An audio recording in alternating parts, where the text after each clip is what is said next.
Olá pessoal, estamos aqui para mais um videocast. Novamente o mestre Gualberto conosco. Muito obrigado, mestre, pela presença.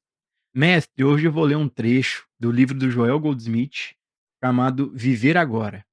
Nesse trecho do livro, mestre, o Joel Goldsmith fala o seguinte: não existe bem nem mal. O pensamento é que os faz. Mestre, sobre os pensamentos. O mestre poderia nos responder como podemos lidar com os pensamentos ou como podemos observar os pensamentos?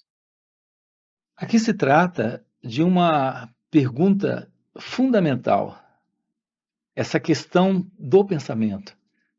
Porque toda a estrutura desse sentido de alguém presente, que é a estrutura da pessoa, repare, ela se assenta exatamente no pensamento.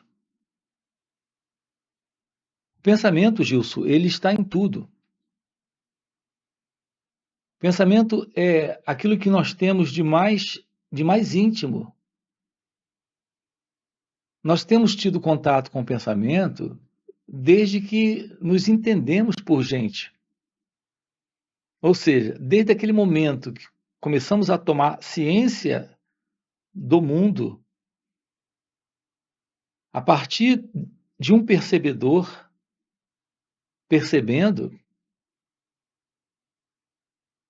a partir desse momento, o pensamento começou a assumir uma posição em nossa mente que, na verdade, foi uma posição de um valor, na verdade, desmedido.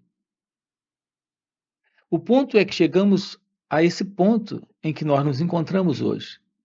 Não sabemos lidar com os pensamentos. Pior ainda, nós acreditamos poder lidar com os pensamentos.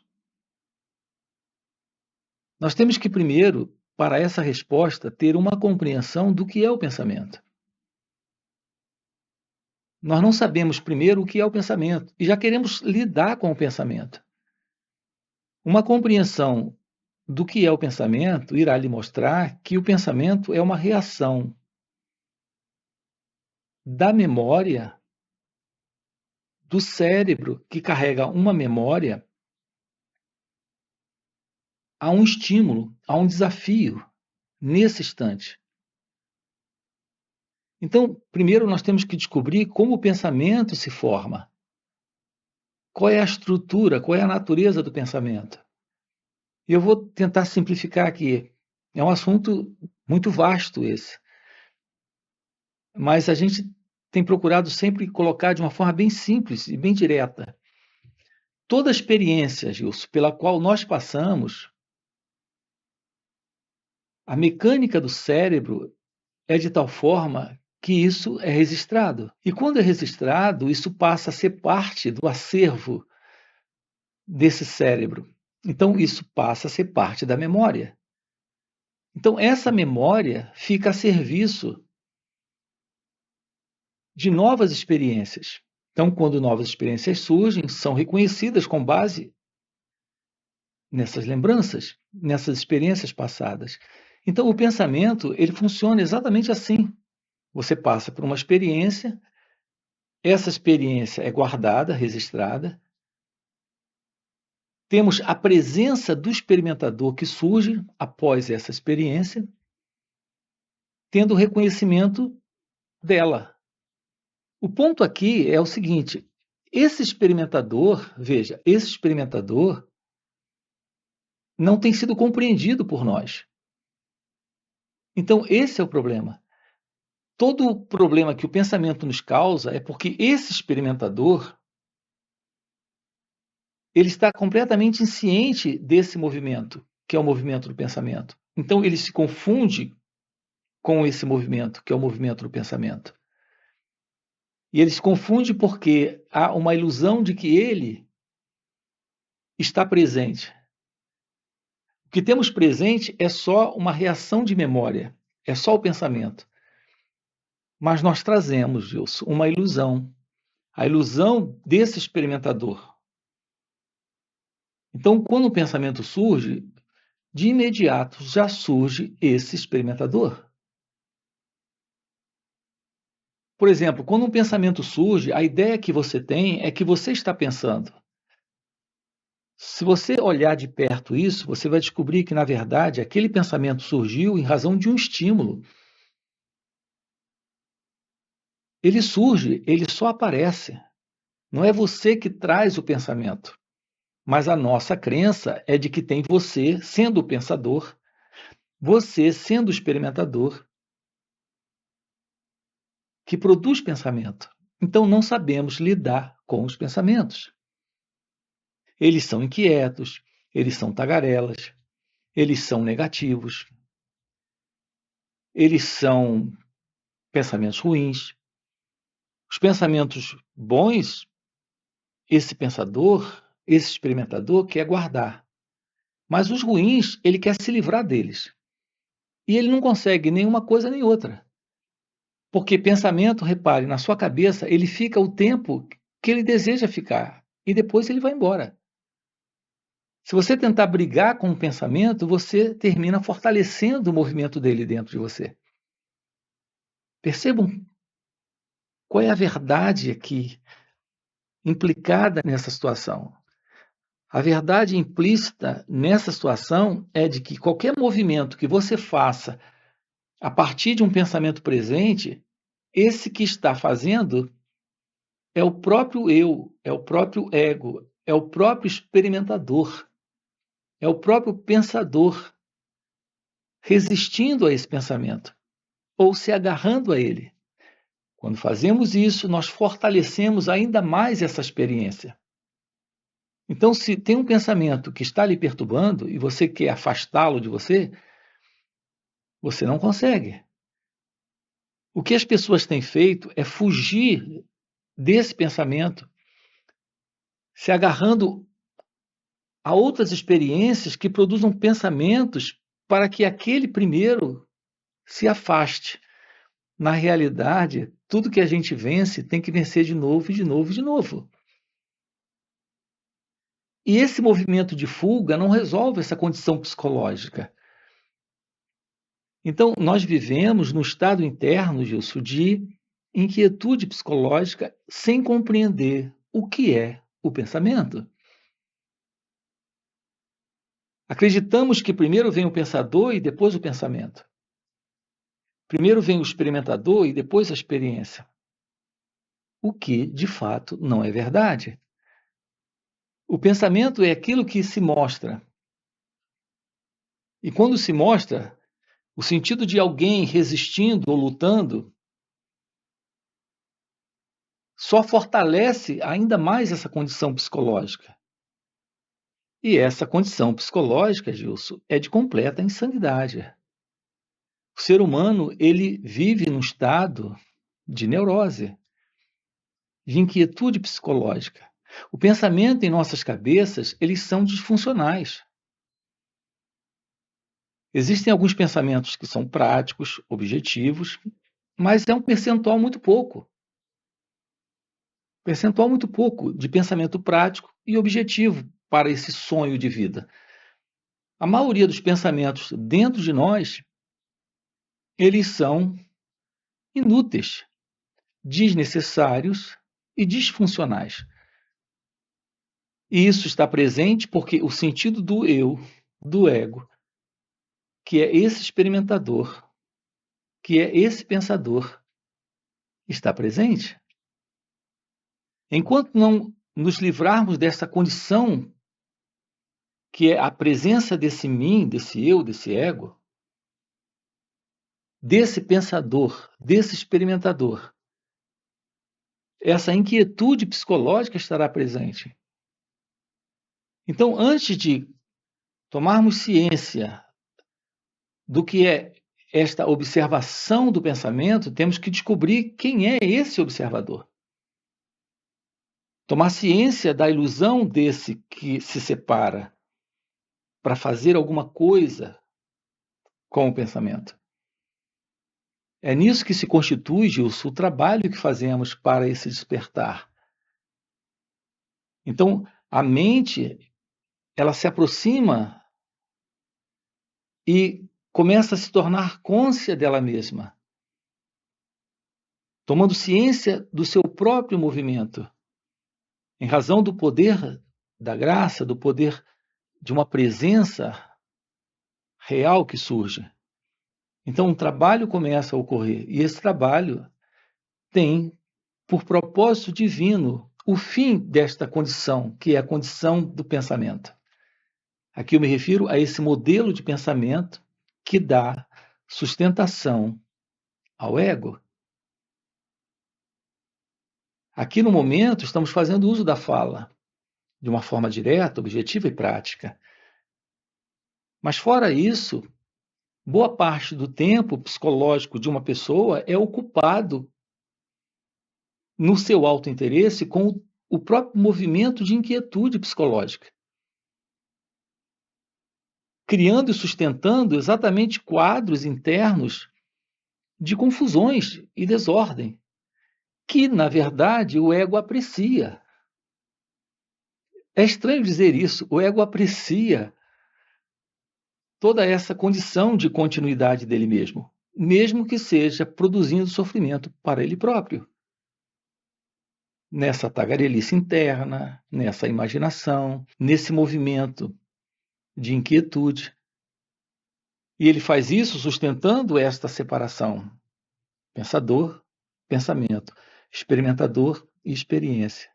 Alguém se lembrando. Então, nessa flutuação psicológica, estamos no ego sempre vivendo nesse modelo do passado. Então, o passado se projetando para o futuro, criando medo, preocupações desnecessárias, imaginações negativas, produzindo sofrimento para esse centro falso, ilusório, que é o eu, o ego. O pensamento se ocupando com o passado, trazendo culpa, remorso, arrependimento, todo tipo de coisa. Precisamos ter uma aproximação da ciência do autoconhecimento, do reconhecimento desse movimento de inquietude psicológica, no qual o pensamento está se movendo a partir de uma ilusão. A ilusão de uma identidade que acredita estar no controle dele. Por isso nós precisamos, Gilson, do despertar, da ciência da verdade daquilo que somos, para o fim desta condição psicológica, que é a condição do ego. Então, uma mente nova, eu diria que um estado livre da mente velha surge. E quando isso está presente, não há mais essa tagarelice, não há mais essa inquietude, não há mais esse pensamento inquieto, não há mais nenhuma forma de sofrimento, de neurose ou complicação psicológica. É isso. Mestre, dentro dos estudos que eu fiz, práticas espirituais, né, dentro do autoconhecimento, como é comentado aí fora, muito se diz de cancelar pensamentos negativos. Então aparece um pensamento negativo, cancelar um pensamento negativo e nutrir pensamentos positivos. O mestre pode falar um pouco mais sobre isso? A pergunta para você é: quem é esse responsável por gerenciar isso? Quem é esse gestor de pensamentos? Nós temos que investigar a natureza desse que acredita poder fazer tal coisa. Aqui, Gilson, nos deparamos com uma ilusão. O que esse gestor, esse ego, esse eu pode fazer é escapar temporariamente de pensamentos ruins. A forma como ele vai escapar disso são diversas. Uma delas pode ser introduzindo pensamentos bons para tentar anular os pensamentos ruins. Mas essa agitação psicológica se sustenta. E enquanto essa agitação psicológica estiver sustentada por esse gestor, que é o movimento da volição, do desejo e do querer desse mim, desse eu, você abriu uma porta aqui para pensamentos bons, mas tem uma outra porta lá nos fundos, aberta, escancarada para pensamentos ruins. Então, o movimento de neurose, de inquietude psicológica, se mantém. Nós precisamos tomar ciência desse que é o gestor. Qual é a verdade desse pensador? Que acreditamos estar produzindo pensamentos, que acreditamos que está no controle de abrir portas para pensamentos bons e fechar as portas para os pensamentos ruins. Repare, isso o ser humano já vem tentando há milênios e não tem funcionado. Nós tentamos expulsar o mal trazendo o bem. Mas o que é esse bem? O que é esse mal? O que são bons pensamentos? O que são ruins pensamentos? O que é esse elemento presente que sabe diferenciar uma coisa da outra? Veja, Gilson, estamos dentro de um modelo ainda no qual o sentido do eu, do ego, está se disciplinando, se ordenando para melhorar como pessoa. Nesse sentido, pode até haver uma melhora, mas é só uma melhora. Mas uma pessoa melhorada ainda é uma pessoa. E sendo uma pessoa, ela se vê como uma entidade separada da vida, de Deus, da existência. Ela tem problemas. Então, não é disso que nós tratamos aqui. Se a pessoa faz um curso e ela aprende, nesse curso, a lidar com pessoas, ela se torna uma melhor pessoa para fazer isso. Lidar com ela mesma, ela tem que aprender a lidar com a sua autoimagem. Então, é possível que as pessoas melhorem nesse sentido, fazendo algum tipo de curso ou aprimoramento. Mas o que temos ali é um aprimoramento do próprio eu, do próprio ego. A realidade daquilo que nós somos está além desse eu, deste ego. É de outra ordem que estamos colocando aqui. Estamos falando do fim para o pensamento. E esse assim chamado pensamento bom e pensamento ruim é uma imaginação, é uma escolha de um modelo de condicionamento psicológico. O fim para tudo isso é o início de uma nova mente, de um novo cérebro, livre da inquietude psicológica, livre dos pensamentos ruins e dos pensamentos bons. Se é que existe tal coisa, como nós acreditamos. A realidade daquilo que somos está fora da mente egóica, está fora desse modelo de pensamento. A ciência deste ser é silêncio. O pensamento ele tem um espaço, mas é um espaço muito simples, direto, objetivo.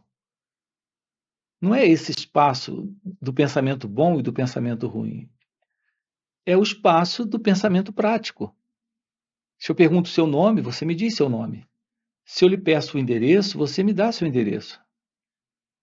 Se eu lhe mostro uma atividade profissional, você faz uso do pensamento para aprender. Isso é algo prático. Mas essa noção de pensamento bom, pensamento ruim, isso está dentro do modelo da dualidade deste mim, deste eu, deste ego. Ok? Não sei se faz sentido o que estamos colocando aqui. Faz sentido, mestre, faz muito sentido. E principalmente, esse sentido ainda fica mais evidente quando em satsang, que são esses encontros que o mestre se propõe num final de semana inteiro, acontecem, porque intelectualmente pode até fazer algum sentido, mas não é nada comparado, estando em satsang, quando a gente pode, de certa maneira, mergulhar nesse compartilhar de presença que o mestre é. O mestre permanece nesse silêncio e em satsang tem momentos que a gente entra nesse campo de energia do mestre e percebe esse silêncio que realmente está além dos conceitos, além dos pensamentos, e é uma graça. Mestre, a gente tem uma pergunta também sobre o tema do Miguel. Ele faz a seguinte pergunta: o pensamento tem um valor real para o ser, tipo um valor de criar algo na mente e manifestar no plano material? Ou o real poder vem da consciência e o pensamento, na verdade, é um entrelaçamento com o ego, no qual também serve de aprendizado para o ser? É uma pergunta, essa sua pergunta, ela é muito extensa, mas vamos colocar aqui. O pensamento, ele é um assunto dentro de um modelo do conhecido, para o conhecido. O pensamento, ele só lida com o sonho. Ele não tem nenhuma realidade fora desse sonho. O que é basicamente o pensamento? Para compreendermos isso, basta termos uma resposta para isso. Pensamento é memória. Qual é a função da memória? É a função prática e objetiva para propósitos bem diretos, lidando com esse sonho. Então, a função do pensamento é apenas essa função. Não há nada de extraordinário no pensamento. O pensamento é só um fenômeno existencial, como qualquer uma outra aparição. Como qualquer uma outra aparição, é um fenômeno que aparece e desaparece. Não tem qualquer valor real para aquilo que está fora do conhecido, que é a realidade divina, que é a realidade desta coisa inominável e indescritível. Então, quando nós usamos aqui a expressão ser, quando o pensamento pega essa expressão e coloca dentro do conhecido, já estamos imaginando coisas. E quem está imaginando? É o pensamento. Então, é importante que nos aproximemos também dessas palavras com um certo cuidado. A palavra ser não é ser. A palavra ser é só uma palavra. A palavra consciência não é consciência. Então, nós temos que fazer uso das palavras? Sim, desde que compreendamos muito bem o significado delas, ok? Quando lidamos, vou repetir, quando lidamos com o pensamento, estamos lidando com o conhecido. Isso não tem nenhum valor ou importância diante desta realidade que está além do conhecido, que é a realidade divina. A boa notícia para você é que o pensamento é parte do sonho, deste sonho de mundo, onde aparece esse corpo e aparece essa assim chamada mente. Apenas isso. Não há nada de fenomenal ou de extraordinário no pensamento. Ele lida com o conhecido. Agora mesmo aqui, tudo que você vê à sua volta aí dentro da sua casa foi o pensamento que desenhou. E ele foi lá e executou. É para isso que serve o pensamento. Para fazer desenhos, projetos e evidenciar esses projetos e esses desenhos dentro do sonho. Ele não lida com outra coisa além do sonho. Então, toda e qualquer experiência que você possa ter, escrever sobre ela, descrever sobre ela, contar sobre ela, ainda está dentro do pensamento. Portanto, ainda faz parte do conhecido. Então, do ponto de vista da realidade, não tem valor algum. É só parte do sonho. Enquanto você se mantiver no sonho, estará lidando com pensamentos. Quando há esse acordar, é quando ocorre a compreensão de que há algo além e fora do conhecido, e, portanto, fora do pensamento. A ciência disso é a liberação. Não é a liberação para alguém, é a liberação. É o fim dessa ilusão de alguém. É o fim dessa ilusão de alguém iluminado, de alguém acordado, de alguém que conhece Deus ou entrou em comunhão com Deus. É o fim desse sonho. É algo novo, indescritível, inominável. Ok? Mestre, a gente tem outra pergunta sobre o tema também. A pergunta é o seguinte: Mestre, você poderia, em outra ocasião, falar qual a diferença entre o pensamento útil e o pensamento inútil? Está aqui um exemplo. Agora mesmo estamos fazendo uso da fala. O que é a fala? É a expressão do pensamento.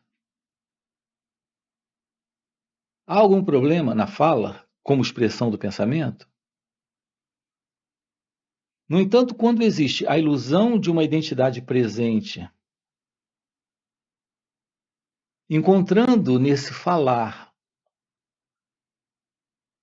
uma certa posição, um certo status, uma certa valorização egocêntrica, aí nós temos o pensamento inútil.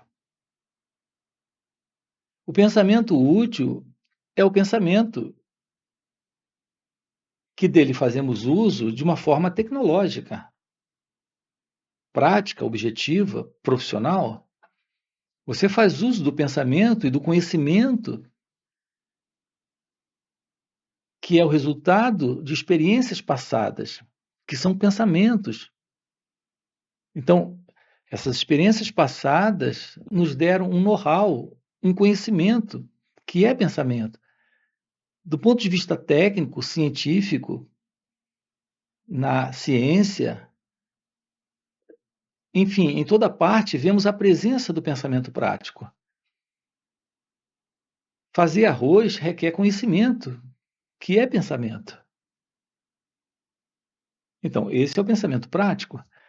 Agora, você tem uma qualidade de pensamento inútil, que é o pensamento que faz você gostar de alguém e não gostar do outro alguém.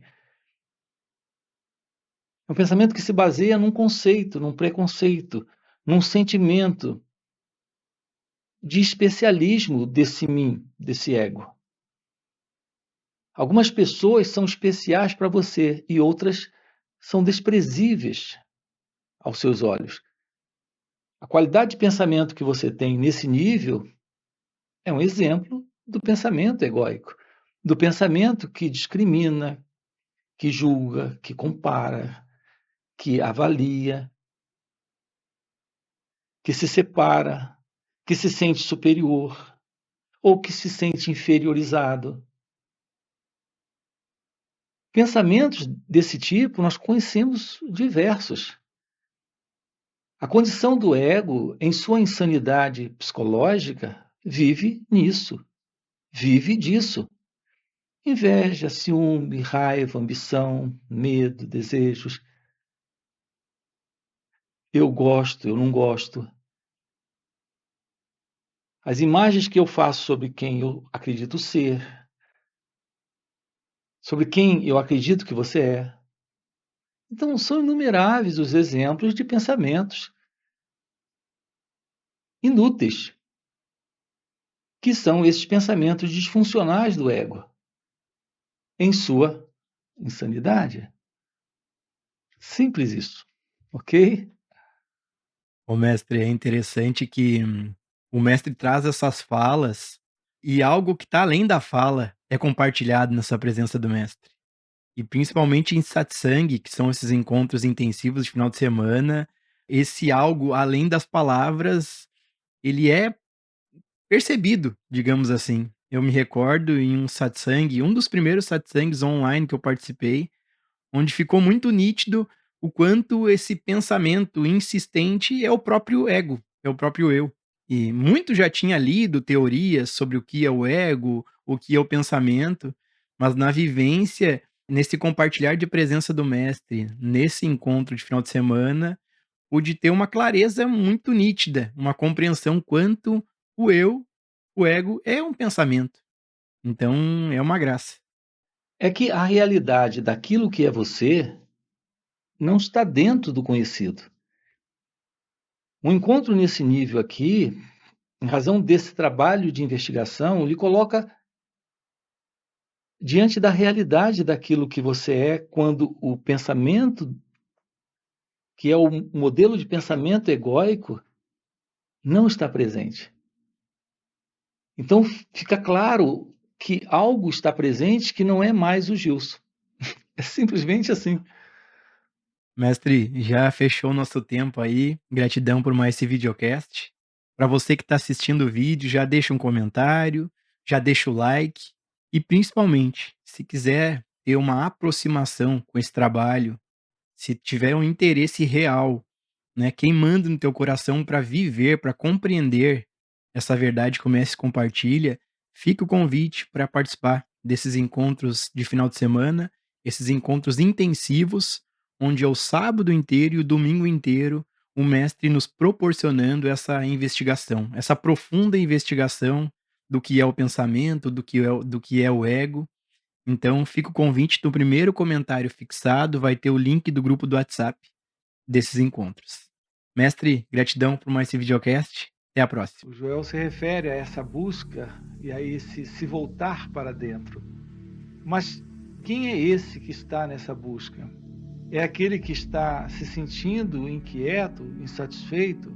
Esse eu, em sua inquietude, projeta algo que seja o fim